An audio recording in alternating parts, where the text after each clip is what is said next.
Yo guys, what's up? It's T-Bot here. Today we're going to be doing a video where I attack with the princess, and I think it's going to be the 4th or 5th time that I'm attacking with her, but I got her a few days ago in a giant chest, and I was just so lucky to get her, so thank God I actually got her, and you can see a link to the video where I actually have a live reaction to me getting the princess, and it's actually really funny, down in the bottom left-hand side of the screen, so you can go ahead and click that where it says click here to watch the video.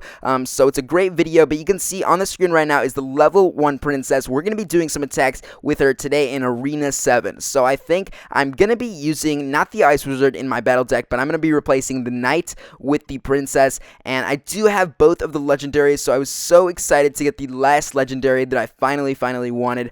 And I'm going to be showing you some of her strengths and some of her weaknesses in battle. So we are going to replace the Knight in my battle deck with the Princess. And we're going to go in Arena 7. And we're going to try to go ahead and find a guy who isn't the best, but isn't the worst. You guys know that I'm not the best player in Clash Royale. And we're going to be fighting a mere 10-8-0-1. So I think that we're going to wait until he makes the first move. That's generally what I do. He's going to drop in the Elixir Collector in a few seconds here. There it is. And you can see that I do have the full Elixir bar. I'm going to send a Prince, a Wizard, and the Bomber right there. And then I'm going to send in the Princess to fire upon the tower back there. And it's going to go in a few seconds here. But he did decide to freeze my troops. And now the Princess is going to be going in. And at the same time, he's going to drop in his Mini P.E.K.K.A., which wasn't the best timing. And the Princess was slaughtered by the Mini P.E.K.K.A. And now the Mini P.E.K.K.A. is going to go ahead and go against my tower. I'm going to be dropping in a Goblin Barrel. He's going to be dropping in his Hog Rider. And hopefully my Goblin Barrel can go ahead and take out his Hog Rider,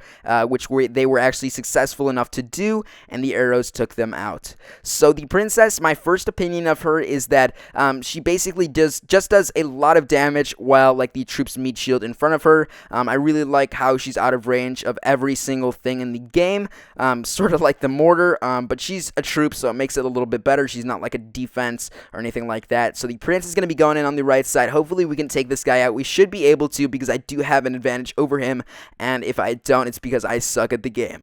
But the Princess, as seen here, is going to be doing quite a bit of damage on that P.E.K.K.A., as well as firing upon the tower that has 1,095 health. And now the Bomb Tower is going to be going ahead and taking her out. You can see that she died out pretty quickly, but she left a mark. She took out around 400 health, I believe, or maybe 300. But I'm going to drop in a Goblin Barrel, and he's going to arrow it immediately, and I'm going to arrow both of his towers. So the arrows don't do that much damage. I mean, they do a little bit of damage, but they're mostly used for troops. And he's going to be dropping in another Elixir Collector, and I really get nervous when people drop in like multiple Elixir Collectors, because they're going to get some Elixir really fast. So the Minion Horde went in. The Wizard is going to be able to take them out because he does quite a lot of splash damage. I do have my own Wizard that I'm going to use as well, along with the Bomber, because they both do splash damage, and it looks like his troops are going to be taken out in just a few seconds here, and it was pretty successful. So now his Hog Rider is actually going to be attacking my tower right here. The Princess is trying to halt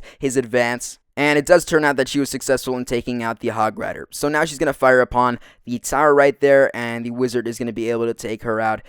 So I just got that tower thanks to that Princess. So the Princess does have a very good strength of taking out buildings that are so far away that nothing else can reach, without like any of the towers actually being in her range, or any of the wizards or things like that. But 9 seconds are counting down here. The raid is about to end, so we are going to get this win with the 1 crown. So that was a really good representation of what I think that the Princess actually does in the game.